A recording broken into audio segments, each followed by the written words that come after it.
Hakeem Harmony in the building. What's up, man? What's up, man? All right, now tell me who you got in, who your sidekick ready to, he look like he's security. He look like he's security. He looks like security. What's up? Introduce yourself, sir. Go. Romeo the producer. Romeo the producer. All right. So, Hakeem, how is it to be out here making music and songs and stuff for the community and making it do what it do here in the local music scene of Memphis, Tennessee? Well, I want to first start out by saying it is a blessing to be able to even do music in a city like Memphis, let alone to be able to perform and be able to get my voice out there and my music out there. A lot of people don't get the opportunity. A lot of people don't know how to do that. So, man, to say the least, it's just been a blessing. I'm honored to be a part of that legacy of the Memphis music.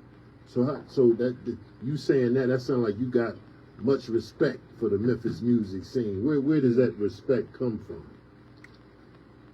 I think a lot of that respect comes from where I went to high school in Memphis, Tennessee, off Macklemore, Soulsville. Mm-hmm. Shout out Soulsville. Yeah, Soulsville Charter School. And it taught me a lot of the basic principles as far as like business and how to take music seriously and not just, have a talent and just be able to sing, but also be able to manipulate that talent and really, use it strategically in order to get, gain a mass audience or whatever, you're trying to, gain as far as in that scene or in that space. All right. Now the producer, I got to get at the producer real quick. Hold on, man. Now tell me, what's up with you now? How did y'all connect? What's that whole situation like? Tell me how y'all connect in the first. Was it an aha moment, or you heard him, saw some on social media? How was it? How did y'all connect? Actually, he actually helped me start. Like he actually helped me pick like what softwares to use and like what software and hardware, stuff like this. So you had to put it together. Y'all put it together and make magic happen. Right. And so once I had to teach myself. I had to learn a lot. So basically, once I learned my craft, I linked with him and I ended up showing him like what I had. And he was just blown away and we recorded some stuff and it started from there. So how long have y'all been making music? Like how long you been in the game? Like since you first thought about music, how old was you? First thought about music, I could say I started singing per se when I was 3. But I really started thinking about music probably more my high school years, probably like around 14. So it's been in you. It's been in you, but when you hit 14, that's when let me step out of this comfort zone. Because at the time I'm going to Soulsville, and it's a very, say like an Ivy League style high school. But it's a very strong music aspect to its curriculum. And so I guess being surrounded also by a lot of other children that were also, had the same passion of music with me as well, kind of also motivated me because I felt like I was a part of something, I felt like I was a part of a family where we all had some interest in the same thing, even if it was a different instrument or I'm a vocalist and you're a musician. It was just beautiful to be a part of the community. Wow. So like, what would you say to other young brothers and sisters that in Memphis that's looking, because it seemed like everybody make beats, everybody sing, but it's something that got to separate the ones that's doing it for fun and the one that's doing it for real. And both of y'all can answer that one. I guess something I would say to any of up and coming artists trying to come out there, just really know who you are as a person first before you really start making that decision to really just pushing music out there, because it's so easy to get conflicted with the motive, because you can have a genuine motive in the beginning and then it start turning into something else, all depending on how you prepare yourself. So I would definitely think, definitely know who you are as a person, be confident in who you are as a person, so that when you're creating and you're putting your music out there and you're sharing your music, for a fact it's your best. For a fact that nothing else can top this. This is the next big, the next big thing, and it will show in your attitude, your body language, and in the music itself. But it's definitely important to know who you are, be core in you, so you can have your own sound, and then be able to differentiate themselves from the rest of the other people that, also. There's a lot of them trying There's to a lot. get it. It's Right, hard. Right. It's hard. It's a lot of people in Memphis in the community that is trying. Everybody and their mama, and it's fine. It's a good thing. It's a beautiful It's thing. a beautiful thing, because right? Music is a universal language, and to have it in common with everybody, that's dope. That's a way that we can connect. But you gotta separate yourself so that you can be seen within the sea of all them people. If There's everybody a lot blue, of people right. everybody bluefish, swimming in the ocean, you'll never get. They'll just pick one. Right. You know what I mean? You got to stand out a little with something. Right. You Not got selling your redfish. soul or nothing, but Right. But you gotta be you. be you. Because we all different. That's right. We all look different. We all sound different. We all talk different. So be you, and then in yourself, being true to yourself. Then that sound will come to you. It's just gonna fall into place. That's what I did. Okay. So as a producer, him saying that, like you gotta stand out. You gotta have either some people got tags in their beats and all that. From a producer standpoint, how do you separate yourself from the other producers? Well, I try not to just basically like do the same thing. Mm-hmm. So like I don't do anything like verbatim. I don't try to just do it the same. You gotta have your own. It's like your own flavor. Yes, sir. Right. I like butter on my biscuits. Well, I like jelly on my biscuits. You know what I mean? It's just simple like that. Yeah. And is it a lot of people in the city calling themselves producers just like there are a lot of people calling themselves singers? Or is it, producers is a little different bag? I mean, it's a difference. Like you got some people that say like, well I just make beats, bro. You know what I'm saying? Or some folks, you know what I'm saying? They gonna be like, well I produce. I mix, I record, and all that. I do more, so it's a difference. Okay. So I want to talk about this song, Brother Harmony. So tell us about Remember, because I want to get ready to pull it up so we can play it before y'all get out of here. So tell us about the song and what inspired it, and what made you say this is going to be the song I'm gonna put out there. Well, I guess it would start. Remember is the first song this year that I have released since last year. I dropped a couple different projects, and so I wanted the first song of the year to be, I guess, a bar to uphold myself to, and I wanted it to be something different. I wanted it to be something that I don't do as often. Most of my music is more reverb, vibe, pop, R&B, like trap soul type of vibe to it. But I also can be very poppy, very R&B, very bluesy, very even have some country aspects to my sound. So I just wanted to show that I'm not just what you thought I was last year. I'm also this as well, and to just try to create a genreless, not really be categorized in one specific genre. I'm trying to just be able to be myself, not be confined by, I guess, the industry standards as far as what I have to be. When I release something, there is only so many genres I could pick from. Come on. But in reality, that's why I drop so much versatility, because I have to be able to be considered for that, because that is me. Right. I can't just give you one part of me. I got to give you all of me. If I say, this is my passion, this is me, this is my music, this is what I do. You deserve all of it. Right. Because somebody has that same feeling inside them. Somebody, And that's how we connect. But people, I like that song. Hey, I like that song too. Oh, now we got something in common. And the producer made the beat, so he's smiling in the back like, oh yeah, y'all like my work. That's what it's about. Now, before we go and get into the song, I do want to talk about something, because I want to just ask y'all this question. Y'all young black men in this city, and y'all see what's going on in our city. And, we see what the youth are doing, what's going on. Is music, is that an escape for y'all to keep y'all focused on doing something constructive? Because I know it's a lot of people that want to do music, but may not have the access to the beat machines or the software. Is it an escape for y'all to be like, yo, this is how I'm doing something positive, not just for yourself, you're putting out positive stuff for the community? Right. Yeah, I think in a way it is an escape. I think right now, currently, where I am as an artist, that I'm trying to really get away from that crutch, because music is therapy, and I believe it always will be, especially for myself, just through my personal life experiences. And what it does for me is almost like an invisible chemical agent that can heal me whenever I'm, around it, listening to it, creating it, brainstorming about it. It just makes me feel whole.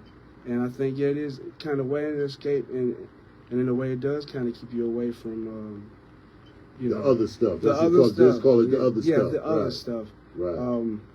Because when you are like, for me, example, when I record and do things like that, it's so easy for me to get tunnel vision and locked in on a song that I'll record a song, and then when I'm done with that song, I'm still have more to give, more to release. So then I go to another song, totally different sound, and really trying to exercise my skill set, keep myself on my own toes, keep myself, to where I always have an edge.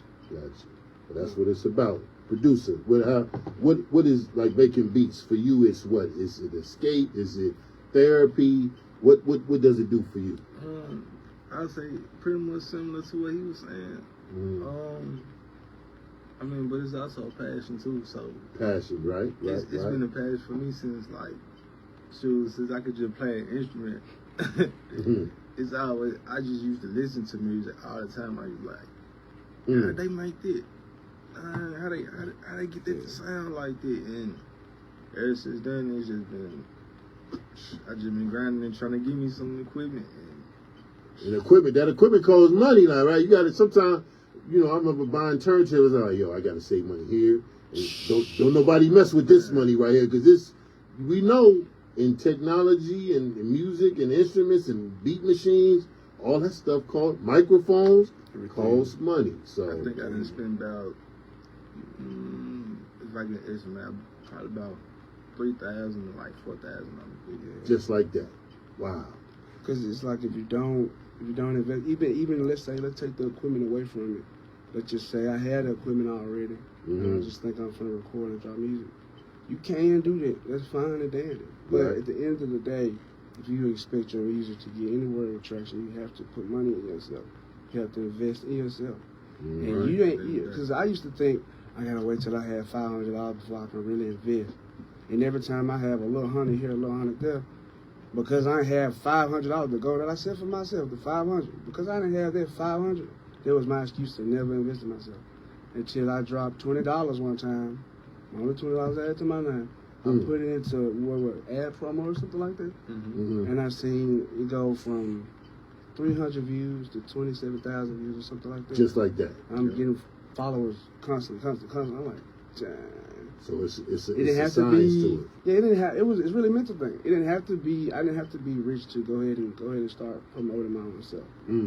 I just had to do it. Right. There's nothing to do but to do it. That's what it is. Okay. You always keep wanting it, and that's, I think, when we talk about the other artists in the community, we always get frustrated because we don't know when we're not ready yet. We trying to wait till we're perfect, and it's not really a perfect time. It's never a perfect time. It's just a now, because wherever you are in the journey of your music career, people can document and see. Right here in 2017 they was right here, and then in 2025 they was right here, and then 2030 they tried a whole different genre, right? Whatever it is.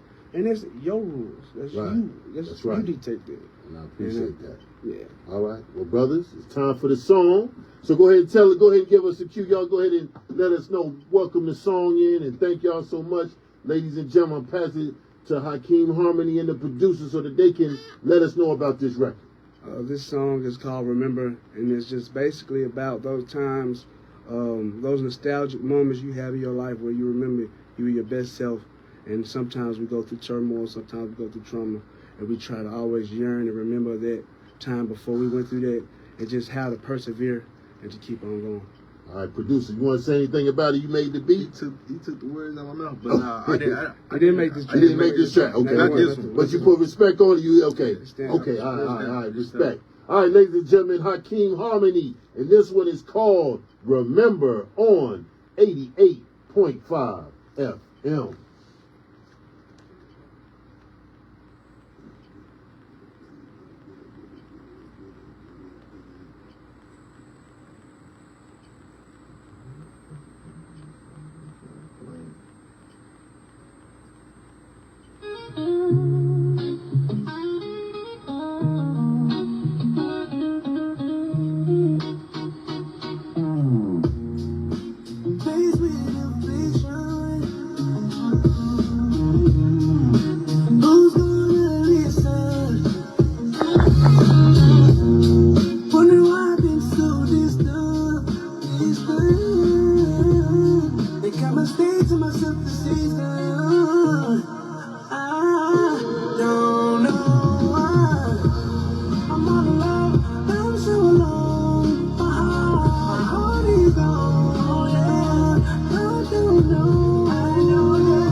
We can't just end it like that. I gotta ask you this question. You gotta tell me. So, when you look at, I felt R&B, urban, a splash of rock, alternative. Like, what would you call it? Like, for people say, and ladies and gentlemen, you can go get this on all streaming platforms right now. But man, I was like, man, do I nod my head, I dance, I tap my feet? What's the genre you would say this is called? Oh man. If you could give it a genre, what would you say? Or are you creating a new genre? I think I'm creating a new genre entirely, man. That's it. Yeah, I think because like it goes back to what I said earlier. You got to be unique, and if that's happens unique in the process, you know how many genres it is out there? Yes. They had to be created. So yes, sir. Just add one to the books. So what would you call it? You ain't got a name yet? When you get a name for it, you know you got to come back up here and tell us, okay? Because that right there was brilliant. Because I'm sitting there, the beat knocking and what was that, a guitar? What was that? It's a guitar. Electric guitar. Man, like Spanish it was guitar in there too. Spanish guitar in there Spanish too. guitar. You got the Spanish bass guitar. You got the electric guitar. Look at that. Keys in there. Come on. All types of different stuff in there. Just ladies and gentlemen, it's talent in our city, ladies and gentlemen. So, are you performing anywhere? Like, where have you performed? I don't want to call this interview part 2, but I just want, if they want to follow you, where they got to go, what they got to do. I actually have been performing this, actually, beginning this year in March, I started participating in like local artist showcase that they host around the city. Just, really trying to put myself out there. I used to perform all the time with Stakes Music Academy back when I was in high school, but It's been about 10 years since I touched the stage. Gotcha. So just really trying to get myself back in the groove, get back acclimated to what I know. This is what I'm born to do. This is what I'm capable of doing. Okay. You know, just conditioning myself. And I've done a couple of shows like that. And then this past weekend, I got a chance to perform on Bill. Okay. At the Blues Hall. Okay. With Albert King Jr. Wow. And a couple other amazing musicians. And it was incredible. But let us know when you performing again, so we can let I the will. whole You community can know. find me on all social media, Hakeem Harmony, and I think TikTok is Hakeem Harmony Music. But yeah, you can find me everywhere, Hakeem Harmony, and you'll be posting where you be at. yes sir, yes sir. Perfect. Well, thank y'all so much, producer. Now you're gonna have to bring me a track that I can play your stuff next time. All right? I got you. I got plenty. We Okay. good. Okay. All right. Got Just, y'all gonna let me know, and I'll be sure to play it, and I'll tell y'all I'm about to play this record this time. Okay. You got my word on that. Okay. All right, ladies and gentlemen, positivity in the city. Two young brothers. I know you like, man. What was that I just heard? He said he creating a whole new genre, and that's here, ladies and gentlemen. So while all these other people, alphabet boys and girls are here, we still got young brothers out here still trying to create something before. I'm telling you, I'm gonna play that song back again, y'all. Remember, Hakeem Harmony. Let me run it back. Shut up, Brother John. Go ahead and play this record. Yes.